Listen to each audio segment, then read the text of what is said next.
Bismillahirrahmanirrahim. Assalamualaikum warahmatullahi wabarakatuh. Alhamdulillah, hari ini Bapak bisa masuk kelas lagi, bertemu adik-adik, murid-murid Bapak sekalian yang Bapak cintai dan Bapak sayangi dan juga Bapak banggakan. Alhamdulillah. Gimana kabarnya, pada sehat adik-adik? Alhamdulillah kalau pada sehat. Semangat ya nih belajarnya. Oke, kalau pada semangat, oke, kita mulai ya. Namun sebelum kita mulai, mari kita berdoa dulu ya. Berdoa sama-sama kepada Allah agar kemudian kegiatan belajar kita dimudahkan dan dilancarkan dan diberkahi oleh Allah, dan mudah-mudahan Allah memberikan kemudahan bagi kita untuk mengamalkan ilmu-ilmu yang pernah kita pelajari, khususnya ilmu yang akan kita dapatkan hari ini. Ya, yuk kita berdoa sama-sama. Bapak pimpin.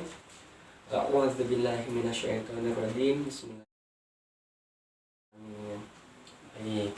Oke, sebelum kita lanjut kepada pembelajaran, yuk kita pemanasan dulu yuk. Oke, Bapak pimpin ya. Siap? Tepuk fokus. 1, 2, 3 fokus. Aku siap belajar. Ada yang ingat juga gak materi pelajaran sebelumnya? Ayo, siapa yang bisa? Coba angkat tangan. Oke, apa?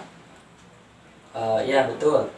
Al-Quran adalah firman Allah Subhanahu wa Ta'ala, bukan buatan manusia, yang diturunkan kepada Nabi Muhammad SAW melalui perantara malaikat Jibril, yang ketika membacanya bisa bernilai ibadah. Betul, 100 ya buat adik. Insya Allah pada kelas hari ini kita akan belajar mengenai Al-Quran juga. Memang Al-Quran ini membuat kita penasaran untuk bisa dikenal dan dibaca gitu ya, dipelajari lagi.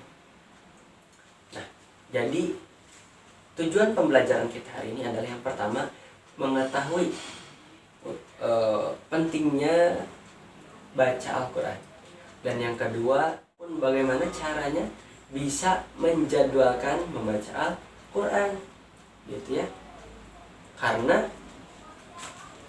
kita itu orangnya sibuk main HP, sibuk ngobrol, sibuk jajan, sampai kadang lupa buat baca Al-Quran.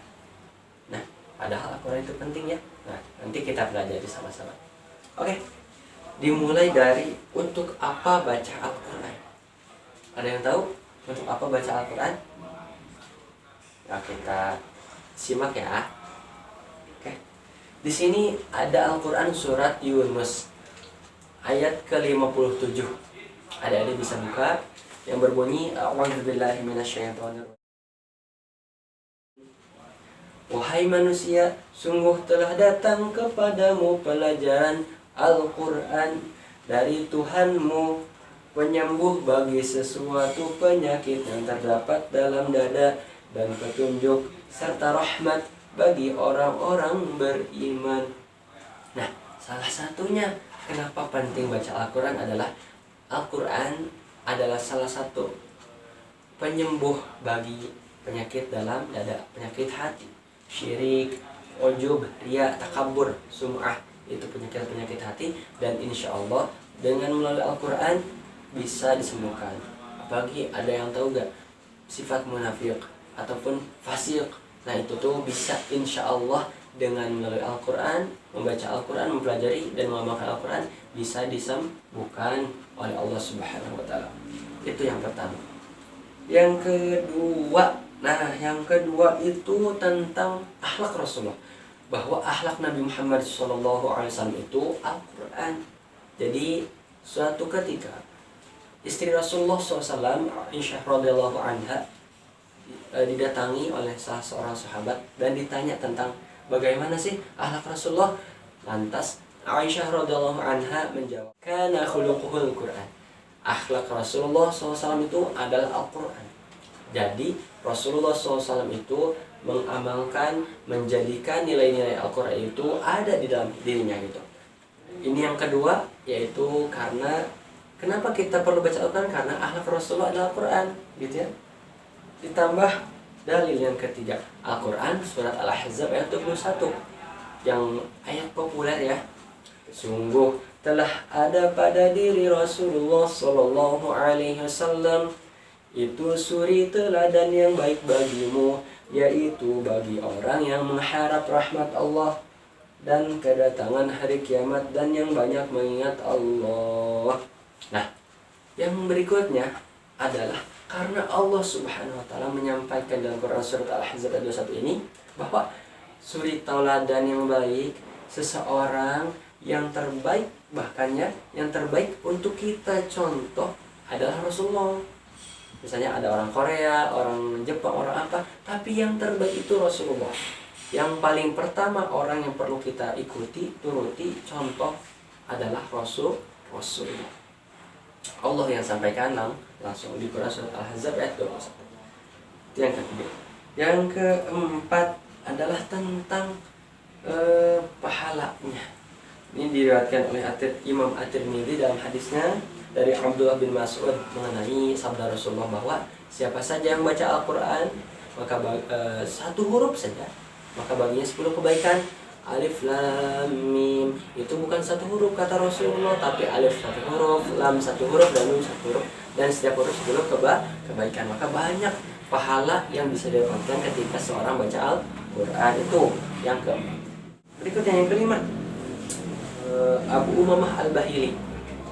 Jadi dari beliau diriwayatkan hadis riwayat Muslim bahwa Rasulullah pernah bersabda, yang mana isinya itu berkenaan instruksi ya, instruksi perintah kepada kita, khususnya yang mengaku umat Nabi Muhammad SAW. Bacalah Al-Quran kata Rasul, Iqra'ul Quran fa innahu ya'ti yaumal qiyamah syafi'an li ashabi. Bacalah Al-Quran karena Al-Quran pada hari kiamat bisa menjadi syafaat bagi sahabat Al-Quran. Siapa sahabat Al-Quran? Yang pertama yang baca Al-Quran, yang mempelajari Al-Quran, dan juga yang mengamalkan Al-Quran. Mungkin selebihnya juga yang mendakwahkan Al-Quran. Itu sahabat Al-Quran. Atas izin Allah, nanti hari kiamat Al-Quran bisa memberi syafaat kepada kita, kepada teman-teman, kepada adik-adik. Insya Allah, maka ayo kita jadi sahabat Al-Quran. Nah, pada puncaknya pembahasan kita, yaitu agar kita bisa membaca Al-Quran itu harus kayak gimana sih? Nah, yang pertama, niat ikhlas. Di dalam membaca Al-Quran itu kan ibadah ya, maka dalam ibadah kita harus ikhlas, hanya mengharapkan rahmat, ridho, dan balasan dari Allah gitu ya, bukan untuk dipuji orang ataupun untuk riya dan lain sebagainya. Itu yang pertama, niat ikhlas. Yang kedua adalah menjadwalkan, misalkan pagi atau setelah subuh atau sebelum subuh atau setelah sholat fardu atau sebelum fardu. Intinya menjadwalkan siang, pagi atau sore. Nah, dijadwalkan. Yang ketiga adalah mencari lingkungan yang kondusif, yang nyaman, yang bisa kita baca Al-Quran di sana. Misalnya di pasar rame ini, pastikan baca Al-Quran, aduh kayaknya sulit, cari masjid atau ke rumah gitu ya, atau di kamar misalkan. Kalau di rumah tamu rame, nah di kamar baca Al-Quran. Yang keempat, serius. Nah, HP disimpan dulu gitu ya. Ketika baca Al-Quran kita serius, fokus, agar niat kita terjaga, amal kita pun terjaga. Kita serius dalam mengamalkan ataupun membaca Al-Quran. Yang kelima adalah bertahap, sedikit-sedikit baca Al-Quran. Itu gak apa-apa, sedikit-sedikit aja. Jangan sampai kita merasa terbebani dengan membaca Al-Quran. Sedikit-sedikit saja baca Al-Qurannya, agar kemudian kita bisa dapat yang poin ke-6, yaitu bertahan. Setelah bertahap kita bertahan, yaitu istiqomah. Kita bisa setiap hari baca Al-Quran, bahkan tanpa harus disuruh. Mungkin segitu yang bisa Bapak sampaikan. Adik-adik, apakah ada pertanyaan? Kita masuk ke sesi pertanyaan, tanya jawab. Oh baik, kalau adik-adik sudah mengerti, mungkin Bapak berpesan, mudah-mudahan adik semuanya bisa mengamalkan ilmu yang tadi ya. Kita tutup kegiatan kelas hari ini dengan mengucap hamdah bersama-sama.